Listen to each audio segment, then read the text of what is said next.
সকাল বন্ধুরা, কেমন আছো? আমি আছি আমার মামা বাড়িতে। তো বাড়ি চলে যাব। তো মামা বাড়ি প্রচুর ফুল গাছ আর বেল গাছ আছে। বাড়ির জন্য কটা ফুল বেলপাতা তুলে নিয়ে যাব।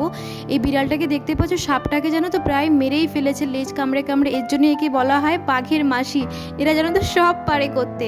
এই বিড়ালকে দেখতে দেখতে আমার অনেকটাই লেট হয়ে গেল। তো চলে আসলাম বাড়ি, চলে যাব ঠাকুর ঘরে। আজকে বহু কাজ আছে, বাজারে বলো ঘরে বলো অনেক কাজ আছে। বিড়াল দেখতে গিয়ে এদিকে আমার লেট হয়ে গেল। বেশ ভালোই মেঘ করেছে, কি জানি বৃষ্টি আদেও হবে কি না।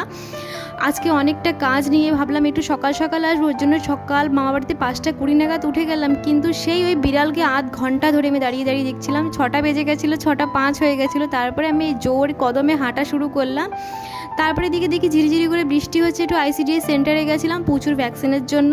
এইদিকে কালকের ব্রেড ছিল, ওটা ব্রেডটাকে একটু সেকে নিয়ে চা খেয়ে গেলাম বাজারে। মামি একটা ফ্যান কিনতে দিয়েছিল, ফ্যান কিনে ওষুধের দোকান থেকে কাজ মিটিয়ে সোজা চলে আসলাম বাড়ি। টাটা।